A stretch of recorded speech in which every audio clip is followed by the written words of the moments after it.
네, 우리 하나님의 말씀은 디모데후서 4장 6절부터 17절 말씀까지입니다. 우리 신약 성경 346면에 하나님의 말씀이 있습니다.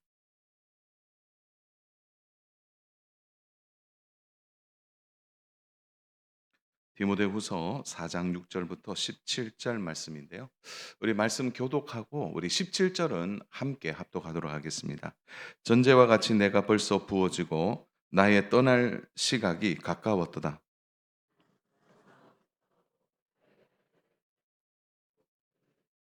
이제후로는 나를 위하여 의의 면류관이 예비되었으므로 주곧 의로우신 재판장이 그날에 내게 주실 것이며 내게만 아니라 주의 나타나심을 사모하는 모든 자에게도니라. 대만은 이 세상을 사랑하여 나를 버리고 데살로니가로 갔고 그리스게는 갈라디아로 디도는 달마디아로 갔고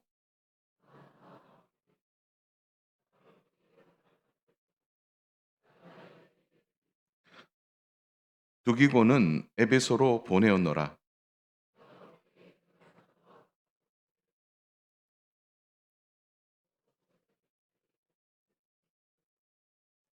구리 세공업자 알렉산더가 내게 해를 많이 입혔으며 주께서 그 행한 대로 그에게 갚으시리니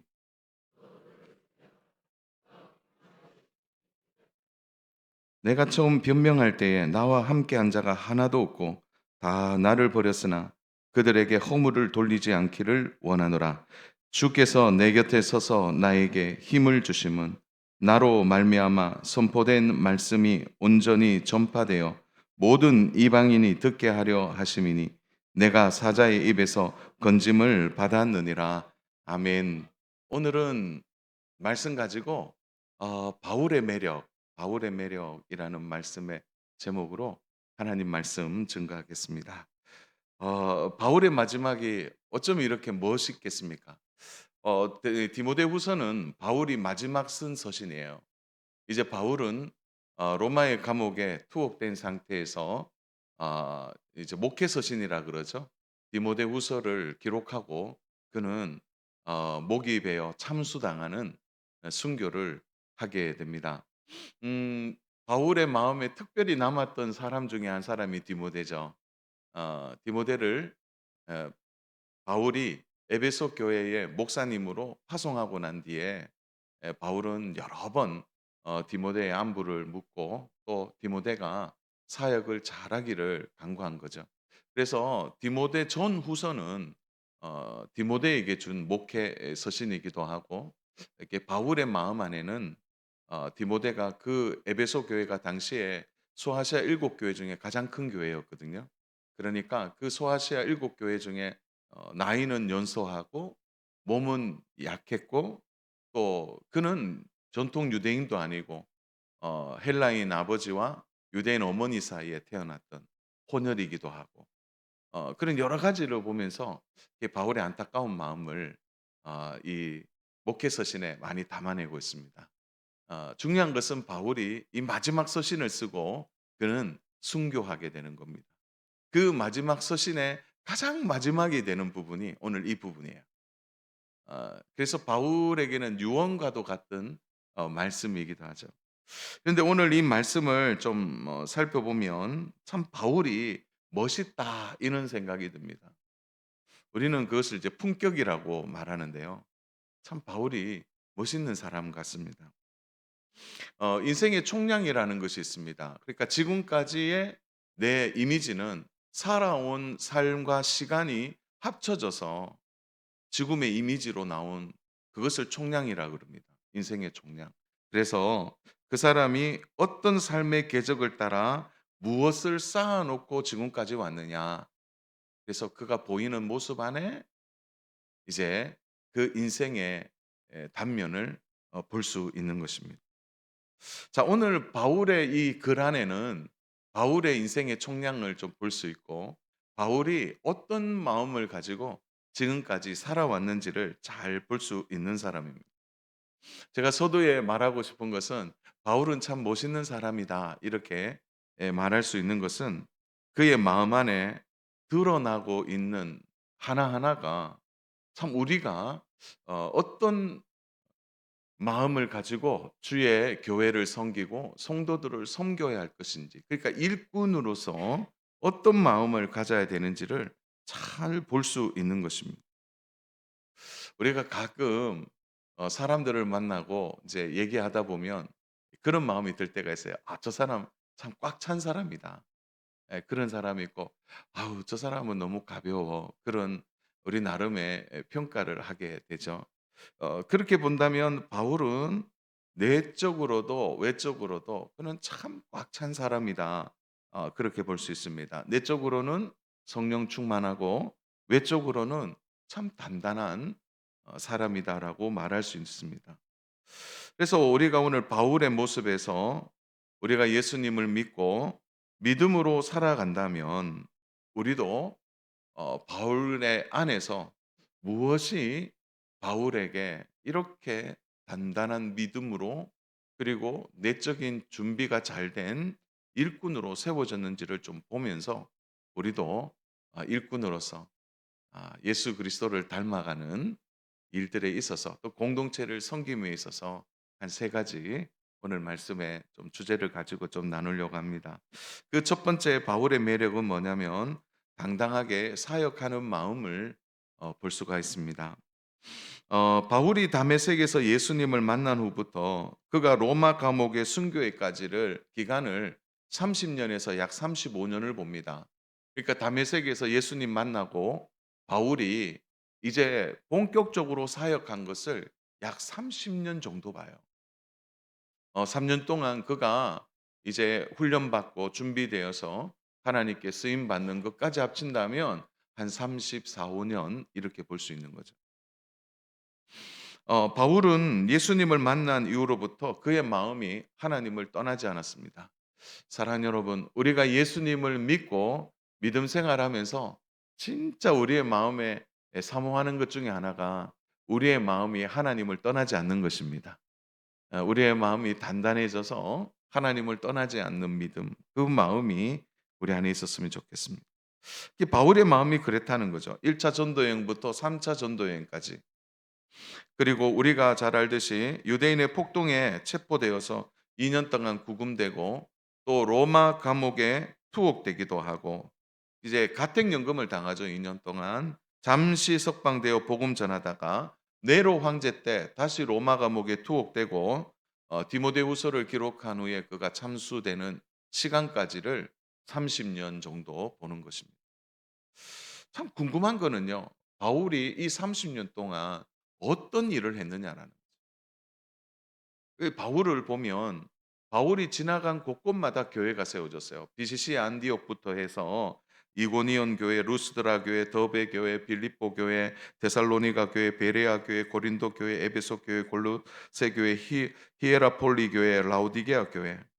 뭐 가는 곳마다 교회를 세운 거죠. 그리고 바울이 걸어간 거리를 직접 이렇게 계산을 해 보니까요. 약 2만 킬로미터 정도를 걸었더라고요. 2만 킬로미터 정도면 어느 정도일까요? 자, 실감이 안 나시죠? 자, 실감 나게 저 말씀드릴게요. 대구에서 서울 왔다 갔다 왕복을 35회 정도 해야 됩니다. 이래도 실감이 안 나세요. 바울의 걸었던 거리가 대구에서 서울까지 왕복으로 35회. 아우, 대단한 거리입니다. 그럼 바울이 그 기간 동안 교회가 세워지고 또 많은 주의 일을 감당했던 것이죠. 그럼 바울의 매력은 무엇을 세우고 바울이 교회를 개척하고 세우고 열매를 맺은 그것이 바울의 매력이 아니라 한결같은 마음으로 하나님의 일을 했다는데 바울의 매력이 있는 겁니다. 우리 사랑하는 여러분, 진짜 교회 일꾼의 매력은 어디에 있냐면요. 뭘 해서 짠 성과가 나타나고 뭘 해서 열매가 많이 드러나는 것도 너무 귀한 일이죠. 그런데 진짜 일꾼의 매력은요. 한결같아야 됩니다. 한결같아요. 이거 굉장히 중요한 부분이에요. 우리가 당당한 마음으로 주의 일을 섬길 때 나타나는 가장 중요한 마음 중에 하나가 한결같은 마음으로 주를 섬기는 것입니다. 감정의 기복을 따르지 않는 거죠. 오늘은 우울하니까, 오늘은 약하니까 그렇지 않다는 거죠. 한결같은 마음으로 서는 것입니다. 그런 맥락에서 보면 목회자는요. 참 그런 것 같아요. 어 어떨 때는 되게 감정의 기복이 있을 수 있거든요. 요즘 뭐 이렇게 조금만 드라마만 보면 제가 자꾸 눈물이 나서 '아 왜 이럴까, 왜 이럴까.' 물론 뭐 그럴 수 있는데 이 감정이 왔다 갔다 할 수 있어요.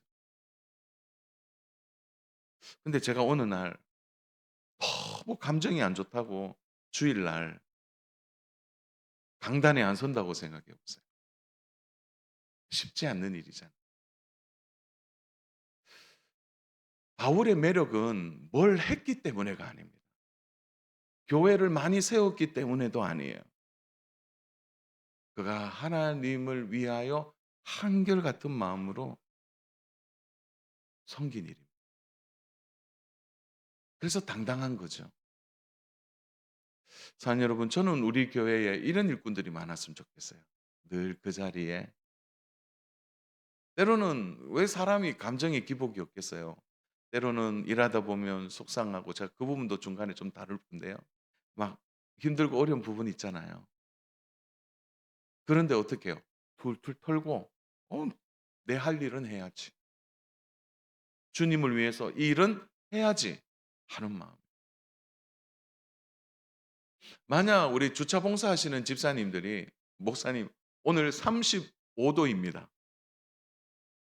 이렇게 말하고 35 도니까 "오늘은 주차 봉사 안 하겠습니다." 이거 마치 이제 하라는 의미로 들으시면 안 되는데 예. 이게 한결같아야 된다는 거죠. 온도와 상관없이. 와 더 무서운 말을 했네요. 온도와 상관없이 한결같이 일을 해야 그 자리에. 성도의 당당함, 일꾼의 당당함은 어디서 오느냐면 한결같음에서 옵니다. 교사인데 그 전날 좀 뭐 안 좋은 일이 있었어요. 근데 그 일 가지고 주일날 그대로 끌고 오면 어떡합니까? 툴툴 털고 나오는 거죠. 제가 선포합니다.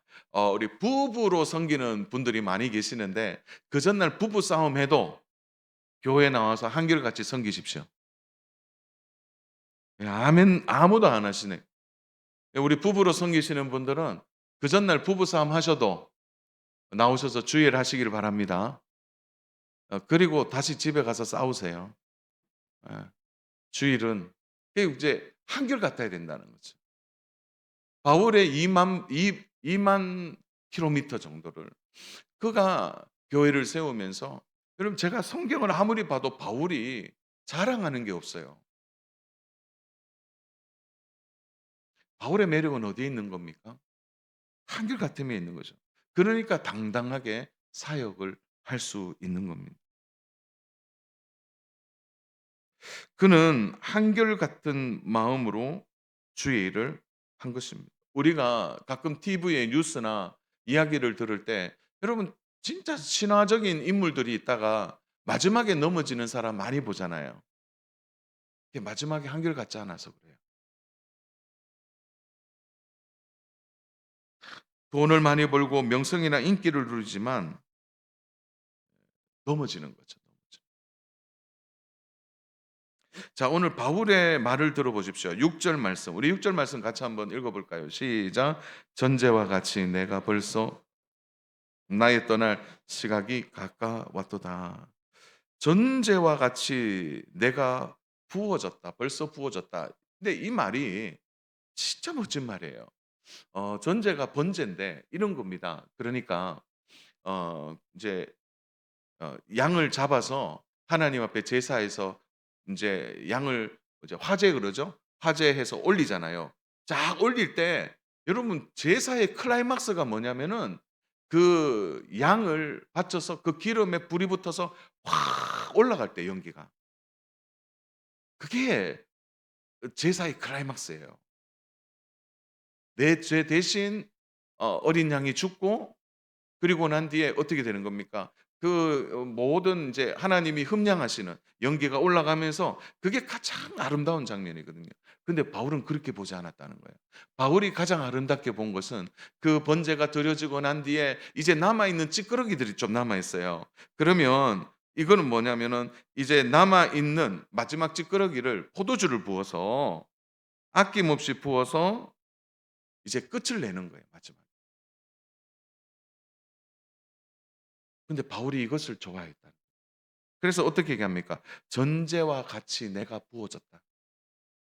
화려하고 멋있는 그것을 바울이 좋아한 것이 아니라 이제 마지막에 남아 있는 이제 마지막 그 찌끄러기 같은 거를 마지막 다 태우고 이제 그 제단을 깨끗하게 하는데 자기의 마음이 있는 거죠. 하나님 앞에서 화려하고 멋있고 이름 있는 거 그거 좋아하지 않고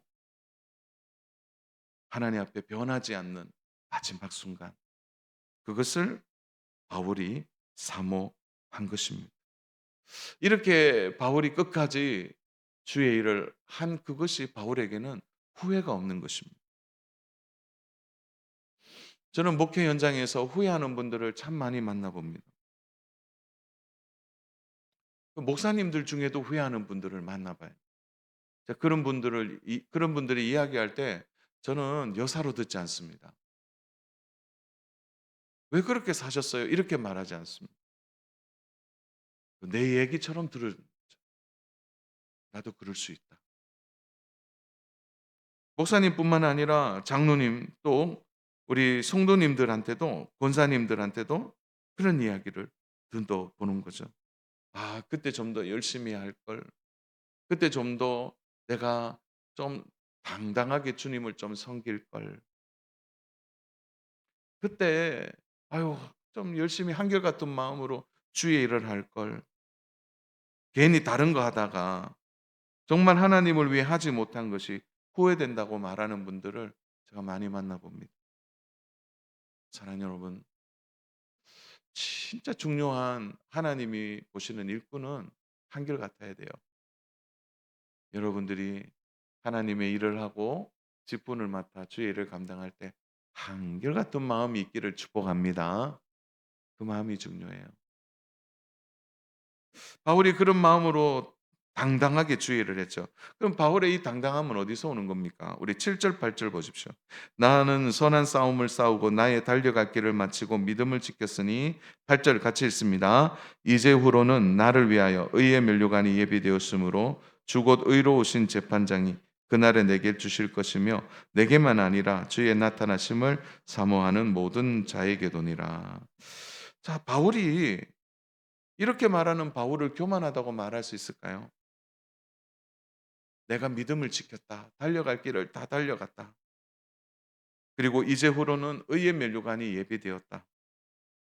그리고 의로우신 재판장이 내게 주실 것이다.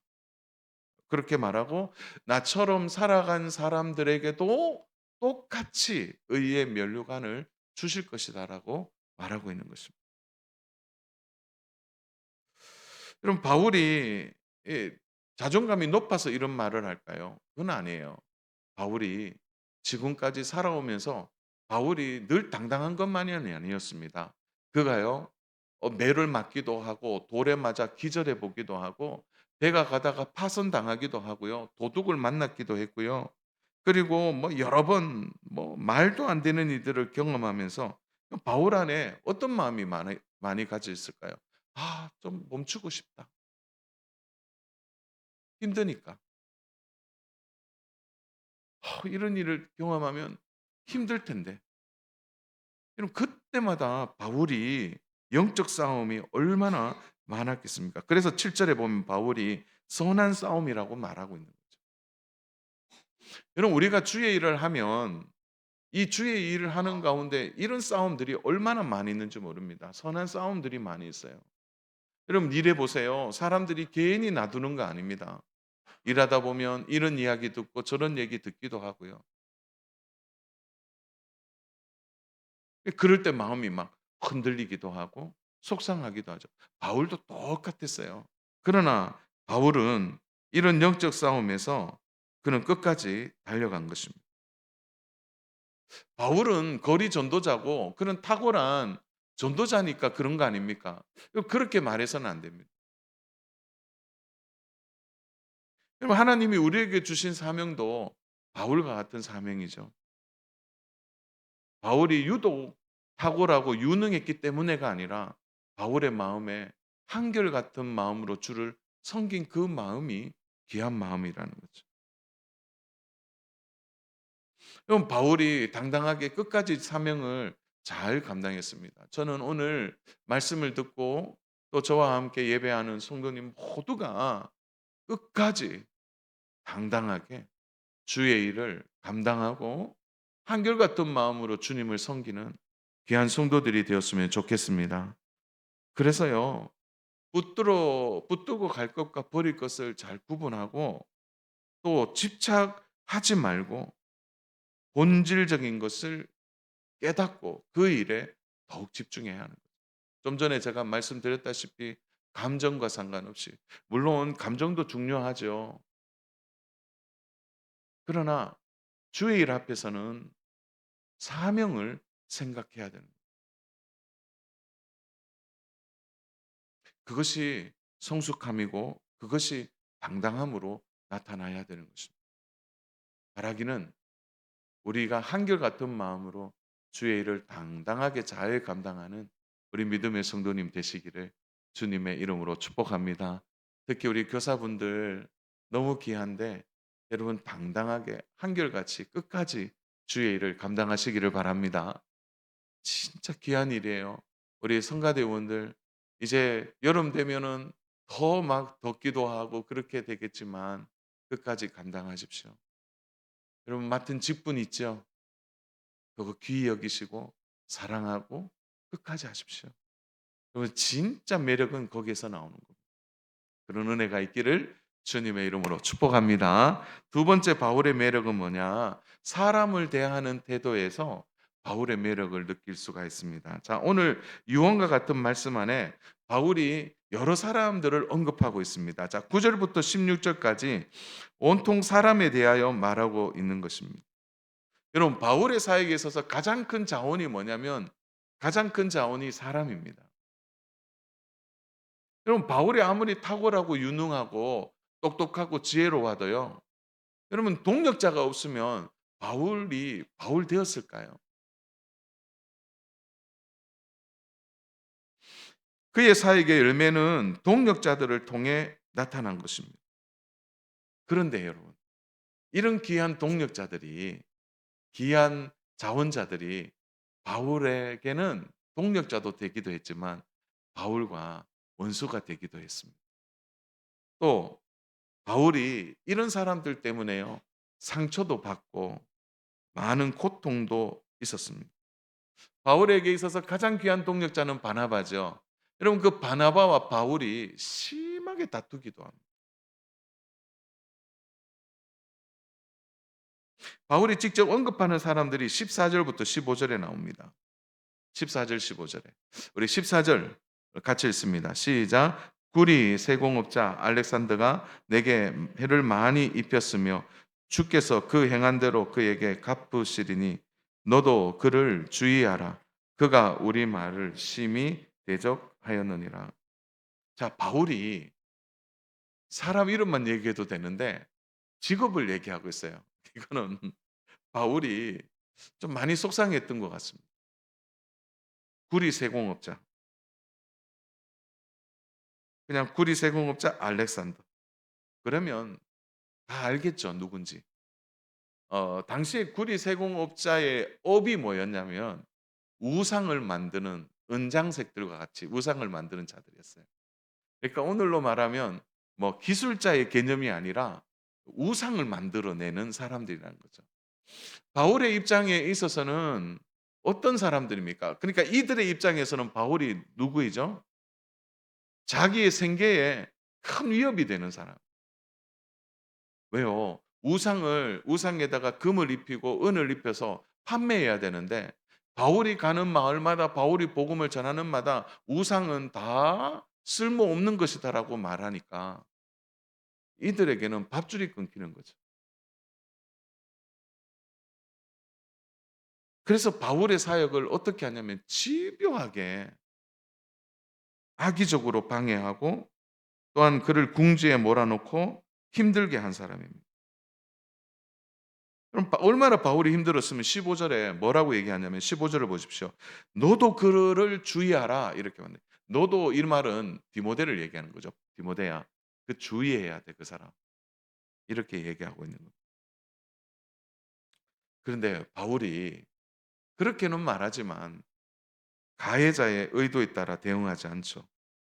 오히려 바울이 복수하거나 바울이 어떤 자기의 힘을 가지고 그렇게 하지 않는다는 거예요. 혹시 사랑하는 여러분, 혹시 누군가가 나에게 던진 한마디 때문에 여러분 혹시 막 속이 뒤집어진 적이 있습니까?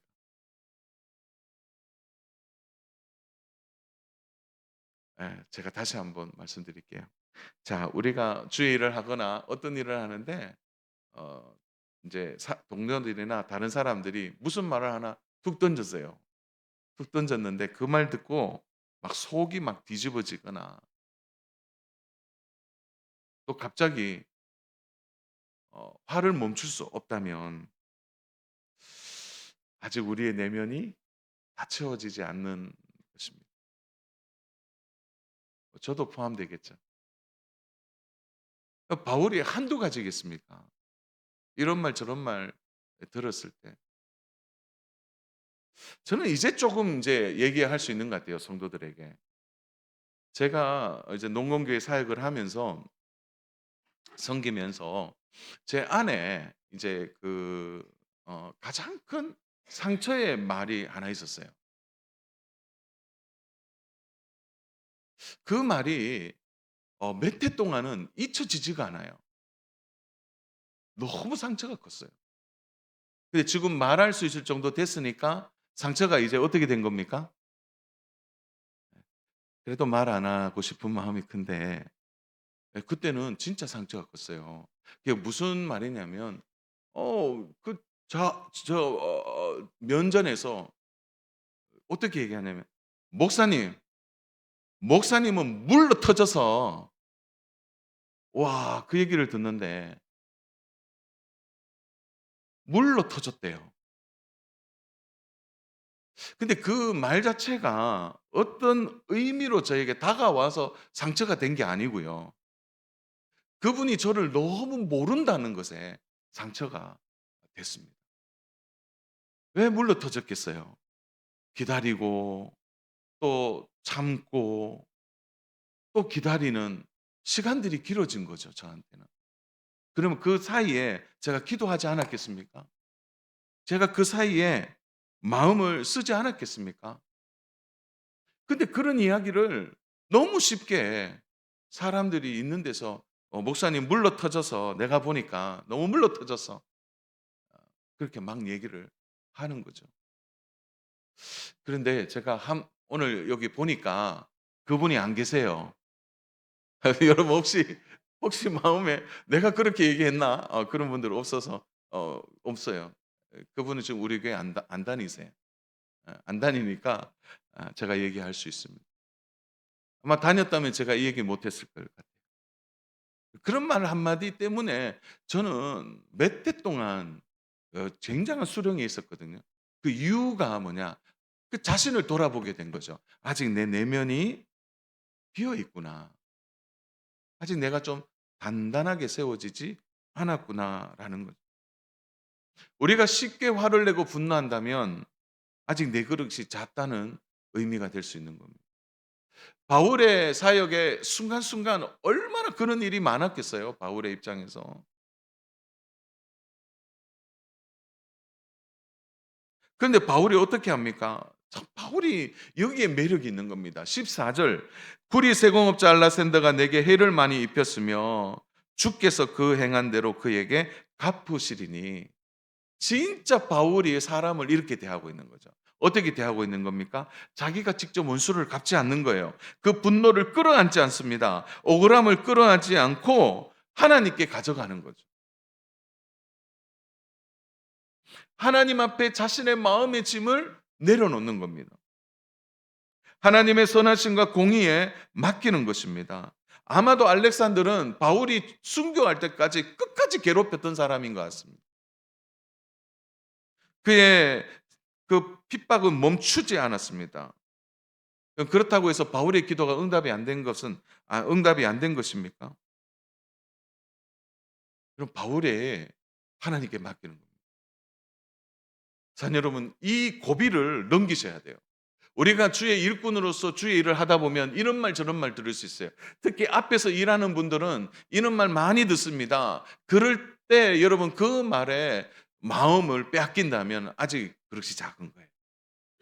그런 말을 듣습니까? 그렇다면 대받아치는 것이 아니라 그 상황을 하나님께 맡기셔야 되는 거예요.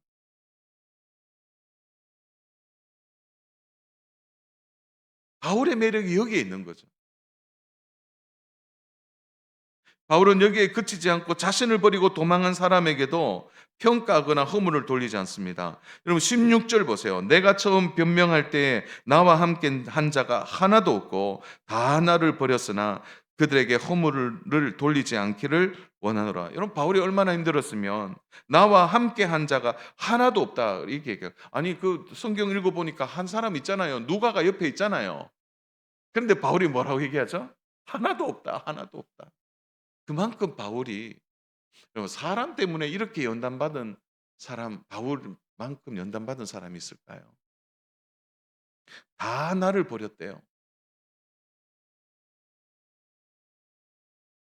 실제로 바울이 1차 재판을 로마에서 받을 때요. 바울 옆에 아무도 없었습니다. 보통 제수 옆에 변호인이 있거나 동행하는 사람이 있었는데 바울은 바울 옆에 가장 필요할 때 사람이 없었던 거죠. 그러나 바울이 그런 것으로 인하여 흔들리지 않습니다. 바울의 매력은 여기에 있는 거죠. 사람의 말에도 사람이 없어도 악한 자가 계속 나를 괴롭혀도 거기에 마음을 빼앗기지 않는다는 거죠. 이것이 바울이 사람을 대하는 믿음의 태도인 것입니다. 오늘 우리가 교회 공동체 안에 있다 보면 가장 많은 상처의 대상이 사람입니다. 여러분 하나님 때문에 시험 들었다는 사람들 별로 없어요. 다 보면 사람 때문에 시험 들어요. 사람 때문에 신앙생활 못하고 사람 때문에 멈추는 분들이 있습니다. 여러분 기억하셔야 돼요. 사람은 언제나 부족하고 연약하다는 것을 생각하셔야 합니다. 가까이 하면 할수록 오늘 어떤 장로님 얘기 제가 참 귀담아 들었는데 그 장로님 얘기 그거예요. 가까이 하면 가까이 할수록 허물이 보인다. 100% 동감합니다. 친하면 친할수록 허물이 더 잘 보이게 되어 있는 거죠. 그러므로 사람을 지나치게 믿어서는 안 됩니다. 제가 이런 말 한다고 믿지 마라 그런 얘기가 아니죠. 누누이 얘기하는 거지만 사람은 믿음의 대상이 아닙니다. 여러분 사랑은요 사랑하고 포용해야 될 대상이에요. 바울의 마음에 그런 마음이 있었던 거죠. 나를 힘들게 하고 어렵게 했던 사람들 때문에 휘둘리잖아요. 바울에게 이런 말 저런 말 했을 때 바울이 요동하거나 분노할 수 있음에도 불구하고 그는요 뒤집히지 않아요. 사람을 대하는 태도에서 바울의 매력을 볼 수 있는 거예요. 데마가 떠났잖아요. 그럼에도 불구하고 떠났다 이렇게 하고 얼마나 심플하게 데마가요. 1차 때 전도 여행 때는 바울 진짜 동행자예요. 그런데 어떻게 심플하게 딱 끝을 내잖아요. 떠났다. 끝. 더 이상 얘기하죠. 그럼 우리가 주의 일꾼으로 교회 일을 하면서 사람으로 인해서 말로 인해서 또 그런 어떤 일들 앞에서 사랑하는 여러분 너무 마음 빼앗기지 마십시오. 또 너무 친하게 지내다 보면 허물이 드러나서 또 상처받을 수 있습니다. 그렇다고 해서 뭐 적당하게 그 말이 아니라 진심으로 사랑으로 대하되 허물이 있다는 것을 아셔야 된다. 여러분들에게 일꾼의 가장 큰 매력은 바로 바울처럼 이렇게 사람을 대하는 태도가 있어야 되는 겁니다. 바라기는 사랑 여러분, 주의 일을 감당할 때 사람의 말에 너무 휘둘리지 않기를 바랍니다. 그 말에 상처되지 않기를 바랍니다. 오히려 때로는 나를 힘들게 하고 어려운 사람이 있다 할 때 그것을 하나님께 맡기세요. 그리고 하나님이 하실 일을 믿고 믿음 안에 든든히 서는 우리 귀한 성도님 되시기를 주님의 이름으로 축복합니다. 자, 마지막 세 번째, 바울의 매력은 뭐냐? 자신을 너무나 더 잘 알고 있다는 거죠. 얼마나 많은 동력자와 사람들이 바울 옆에 있었을까요? 바울의 신실한 동력자도 있고 바울을 힘들게 하는 사람들도 있고 어렵게 하는 사람들도 있었습니다. 심지어 동족인 유대인들은 바울을 죽이려고 테러를 얼마나 많이 자행하는지 모릅니다. 그런데 바울이 언제나 경고했죠. 낙심할 만한 상황들이 얼마나 많이 있는지 몰라요. 그럼에도 불구하고 바울은 경고했습니다. 이유가 뭘까요? 바울이 원래 성격이 대담하고 화통한 사람이라 그럴까요? 아닙니다. 여러분, 고린도후서 4장 7절 16절 말씀을 같이 봐야 됩니다. 같이 읽겠습니다. 7절 시작. 우리가 이 보배를 질그릇에 가졌으니 이는 심히 큰 능력은 하나님께 있고 우리에게 있지 아니함을 알게 하려 함이라. 16절 그러므로 우리가 낙심하지 아니하노니 우리 겉사람은 낡아지나 우리의 속사람은 날로 새로워지도다. 바울 자신이 원래 통뼈이기 때문에 혹해한 사람이기 때문에가 아니에요. 바울이 7절에서 뭐라고 합니까? 질그릇이래요, 자신을. 얼마나 깨지기 쉬운 그릇인지 바울 자신이 깨지 쉬운 그릇이라고 말해요. 그러나 바울의 고백 위에 뭐가 있습니까? 그 깨지기 쉬운 그릇 안에 그리스도의 복음과 성령이라는 절대적인 은혜가 있었기 때문에 바울이 경고하여 오늘까지 온 것입니다. 바울은 자기의 능력을 자랑한 적이 한 번도 없어요. 나는 질그릇이에요. 깨지기 쉬운 그릇이에요. 근데 이 질그릇에 보배가 담겼대요. 바로 그 보배가 바로 그리스도의 복음과 성령이잖아요. 그게 담겨 있다는 거예요. 그래서 바울이 이렇게까지 달려올 수 있었다는 거예요. 그거는 바울이 자기가 누구인지를 너무나 잘 아는 겁니다. 여러분 왜 시험 들까요? 내가 좀 그래도 좀 힘 있는 사람이라고 생각했고 능력 있는 사람이라고 생각했는데 막상 일해 보니까 안 되기도 하고 시험 당하기도 하고 사람들의 견제를 받기도 하니까 그냥 푹 주저앉아 버리는 거예요. 자신을 과대평가하는 사람. 사는 여러분, 우리는 우리 자신을 아는 것보다 타인이 아는 것에 더 많은 관심을 갖고 있습니다. 요즘 언론이나 미디어를 보세요. 온통 판단하는 겁니다. 어떨 때는요. 뉴스 보면 머리가 막 아파요. 사람을 얼마나 평가하고 판단하는지 모릅니다. 거기에 우리도 익숙해져죠. 그러니까 다른 사람은 잘 평가하고 판단하는데 전장 나는 내가 누구인지를 모를 때가 너무 많이 있다는 거예요. 10절과 11절 대만은 이 세상을 사랑하여 나를 버리고 데살로니가로 갔고 그리스게는 갈라디아로 디도는 달마디아로 갔고 누가만 나와 함께 있느니라. 내가 올 때에 마가를 데리고 오라. 그가 나의 일에 유익하니라. 바울은 데마가 세상을 사랑하여 떠난 것도 바울이 더 이상 판단하지 않잖아요. 떠났다 말하는 거죠. 좀 바울 곁에 누가만 있다. 이런 바울 곁에 좀 많이 있어야죠. 근데 바울이 이런 말 저런 말을 하지 않는다는 겁니다. 자, 여러분, 바울은 자기 자신이 누구인지 알았어요. 연약하면 연약한 대로, 부족하면 부족한 대로 그대로 받아서 자기 자신을 하나님께 드리고 있는 것입니다. 오늘 나 자신을 제대로 볼 수 있어야 주의 일을 할 수 있습니다. 남을 평가하기 전에 내가 얼마나 깨지기 쉬운 질그릇인지를 먼저 알아야 합니다. 하나님은 자신을 질그릇으로 하는 그 성도들을 들어 하나님의 나라의 일을 하게 하십니다. 하나님은 이런 바울에게 어떻게 하셨습니까? 이 바울의 간증을 오늘 결론의 말씀으로 같이 보겠습니다. 17절 우리 같이 한번 합독하겠습니다. 주께서 내 곁에 서서 나에게 힘을 주심은 나로 말미암아 선포된 말씀이 온전히 전파되어 모든 이방인이 듣게 하려 하심이니 내가 사자의 입에서 건짐을 받았느니라. 여러분, 바울이 마지막에 뭐냐면 힘 주시는 이가 있었다는 거죠. 그리고 주께서 내 곁에 서서, 바로 여기에 바울의 매력이 있는 겁니다. 사랑하는 여러분, 여러분 옆에 우리 예수님이 함께 있는 줄로 믿습니다. 일꾼의 매력은 여기에 있는 거예요. 주님이 함께 서서 계속해서 나에게 힘을 주시는 거예요. 오늘 일꾼 되시는 우리 성도 여러분, 이 17절이 우리의 기도 제목 되기를 축복합니다. 주께서 내 곁에 서서 나에게 힘을 주셔서 내가 주의 일을 감당할 수 있는 거예요.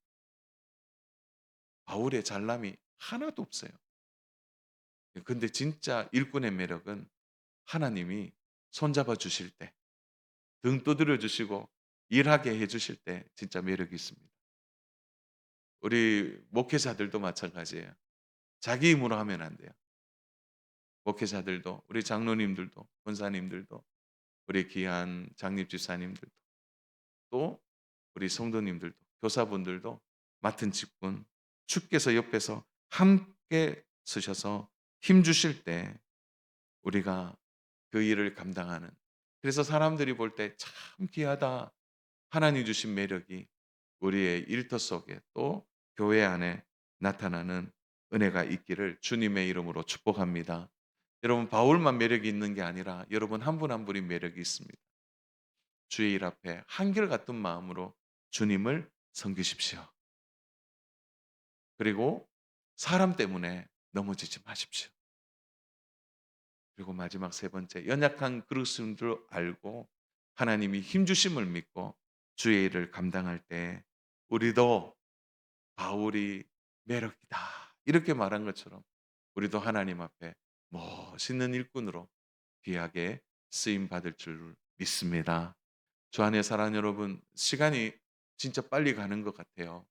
벌써 올 한 해 5월 달 지나가면 바로 6월 달입니다.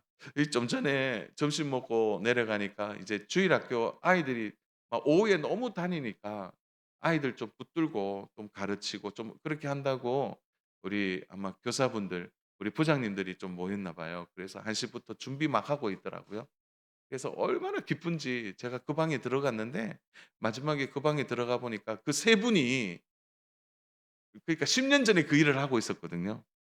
그래서 그분 보면서 제가 그랬어요. 아, 권사님들 딱 보는 순간 어떤 마음이 드냐면 저분들도 3-4년 후에 60 이네. 저는 마냥 다 젊은 줄 알았어요. 저도 마찬가지고요. 여러분, 주의 일할 때가 얼마 남지 않았습니다. 우리 열심히 해야 되지 않겠습니까? 시간 얼마 없어요. 우리 세월을 아껴서 바울의 귀한 이 매력처럼 우리도 그렇게 쓰임 받는 귀한 역사가 있기를 주님의 이름으로 축원합니다.